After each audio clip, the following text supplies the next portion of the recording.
আসসালামু আলাইকুম। সুপ্রিয় দর্শক মণ্ডলী, আপনারা সবাই জানেন, আমরাও জানি,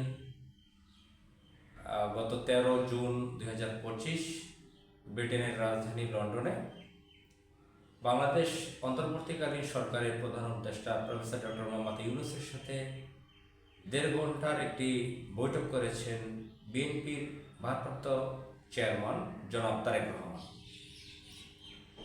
এটা নিয়ে সামাজিক যোগাযোগ মাধ্যম, বিভিন্ন গণমাধ্যম, ইলেকট্রনিক্স মিডিয়া, প্রিন্ট মিডিয়া, রাজনৈতিক বিভিন্ন আড্ডাখানা, বিভিন্ন জায়গায় বেশ আলোচনা লেখালেখি হচ্ছিল। অনেকেই, অধিকাংশ মানুষ এটাকে স্বাগত জানিয়েছে, এ ধরনের একটি আলোচনা। যদিও ব্যক্তিগতভাবে আমার মতন সাধারণ একজন নাগরিক এটাকে এক ধরনের আপত্তিকর মনে করি। কারণ হচ্ছে, জনাব তারেক রহমানের নামের মামলাগুলো উঠে গেছে। তো 10 মাস হয়ে গেল, বলা হয়ে থাকে দ্বিতীয় স্বাধীনতা, এটা একটি বিপ্লব হয়েছে। তিনি দেশে আসতে পারতেন, তিনি দেশে আসেননি। প্রধান উপদেষ্টা রাষ্ট্রের চিফ এক্সিকিউটিভ, এখন তার অধীনে নির্বাচন হবে সামনে।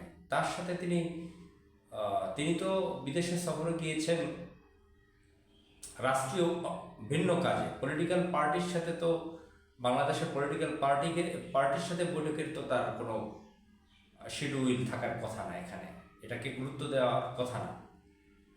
বাংলাদেশের বিভিন্ন রাজনৈতিক দল প্রধান উপদেষ্টার সাথে দেখা করেছেন এবং বিএনপির নেতারাও দেখা করেছেন। তারেক রহমান দেশে এসে আবার দেখা করতে পারতেন প্রফেসর ডক্টর মোহাম্মদ ইউনূসের সাথে, এবং অন্যান্য রাজনৈতিক বিভিন্ন দলও দেখা করেছেন প্রধান উপদেষ্টার সাথে। এই যে দেখা সাক্ষাৎ করেছেন বিভিন্ন রাজনৈতিক দলের সাথে, বিভিন্ন রাজনৈতিক দল বিভিন্ন কথা বলেছেন। জামাত ইসলামী তারাও দেখা করেছেন। এই যে ফেব্রুয়ারি মাস সময়টা দেওয়া হলো, ডক্টর মোহাম্মদ ইউনূস তো বলেছিল এপ্রিলে নির্বাচন দেবে। তো সেটা রমজানের আগে জামাত ইসলাম পরামর্শ দিয়েছিল, সেটা ফেব্রুয়ারি মাস হয়। তো সেই ফেব্রুয়ারি মাসেই রাজি হয়েছেন তারেক রহমানের সাথে বৈঠকে। তারেক রহমান খুশিতে বের হয়ে যাচ্ছেন ডরচেস্টার হোটেল থেকে, লন্ডনের খুশিতে গদগদ হয়ে বের হয়েছেন। এবং আমির খসরু মাহমুদ চৌধুরীকে বলা হয় একজন ইন্ডিয়ান এজেন্ট। সেই এজেন্টের সাথে একই সোফায় বসে, পাশাপাশি চেয়ারে বসে, একই গতিতে বসে সরকারের লোকজন, শফিকুল আলম প্রেস সচিব, সম্ভবত প্রতিমন্ত্রী পদমর্যাদায় বা ফুল সচিব পদমর্যাদা হতে পারে, আমার তার প্রটোকলটা খেয়াল নেই, এবং নিরাপত্তা বিষয়ক উপদেষ্টা, এটা তো পূর্ণমন্ত্রী পদমর্যাদা। তার পাশাপাশি বসা আমির খসরু মাহমুদ চৌধুরী। তো এরা পাশাপাশি বসে, আরেকজন বসা ছিল, 4 জন।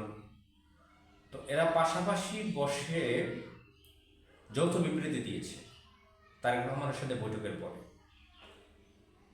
এবং বিএনপির মধ্যে বিশাল উচ্ছ্বাস দেখা দিয়েছে, কারণ তারা ডিসেম্বরে নির্বাচন চাচ্ছিল।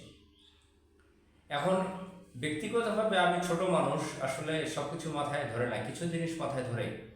যখন আমির খসরু মাহমুদ চৌধুরীর পাশাপাশি বসে যৌথ বিবৃতি দিচ্ছিল নিরাপত্তা বিষয়ক উপদেষ্টা ডক্টর খলিলুর রহমান এবং প্রেস সচিব ডক্টর মোহাম্মদ ইউনূসের প্রধান উপদেষ্টা শফিকুল আলম, তখন আমার কাছে ব্যক্তিগতভাবে এটা আপত্তিকর লেগেছে।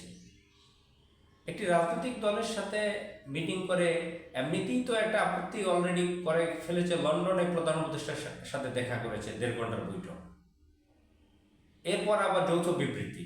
তাহলে কি এই রাজনৈতিক দল বিএনপির সাথে সে নতজানু হয়েছে? ডক্টর মোহাম্মদ ইউনূস আগামীতে যে নির্বাচনের জন্য আমরা আশায় আছি, বাংলাদেশের মানুষ আশায় আছে, স্বপ্নে আছে, সেই নির্বাচনটা কি আসলে আবার প্রহসনের নির্বাচন হবে, লেন নকশার নির্বাচন হবে, যেটা 111 সরকার দিয়েছিল 30 ডিসেম্বর 2008? ফখরুদ্দিন মঈনুদ্দিন সরকার, আপনারা জানেন যে তখন খালেদা জিয়া ছিলেন আপসহীন নেত্রী, বিএনপি চেয়ারপারসন। তাকে সামরিক কর্মকর্তারা রাজি করাতে পারেনি। তারা চেয়েছিল খালেদা জিয়াকে প্রধানমন্ত্রী বানাতে নির্বাচন করে, প্রহসন নির্বাচন দিয়ে। তিনি রাজি হননি, এজন্য তিনি প্রশংসায় ভেসেছেন। কিন্তু শেখ হাসিনার সাথে আঘাত করে তিনি রাজি হয়ে গেছেন, তার সাথে পরামর্শ করে তাকে নির্লক্ষ্য করে ক্ষমতায় বসিয়ে দিয়ে গিয়েছিল ফখরুদ্দিন মনিরের সরকার।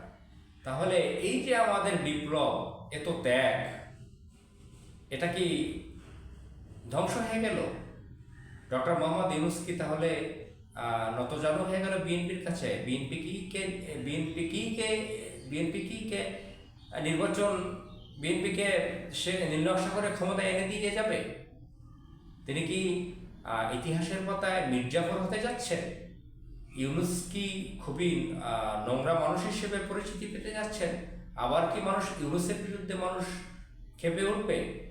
জামাত ইসলামী অলরেডি একটি বিবৃতি দিয়েছে, বাংলাদেশের বড় একটা রাজনৈতিক দল জামাত ইসলামী অলরেডি বিবৃতি দিয়েছে যে এই যে যৌথ বিবৃতি লন্ডনে হয়েছে আমির খসরুর সাথে নিরাপত্তা উপদেষ্টা, তাদের নাম উল্লেখ না করেই বলেছে যে এটা হচ্ছে রাজনৈতিক সংস্কৃতির ব্যত্যয়। তো যাই হোক, আমরা আশা করি ডক্টর মোহাম্মদ ইউনূসের সুবুদ্ধির উদয় হোক, তিনি যেন ঈমান রক্ষা করে কাজ করতে পারেন। আসসালামু আলাইকুম।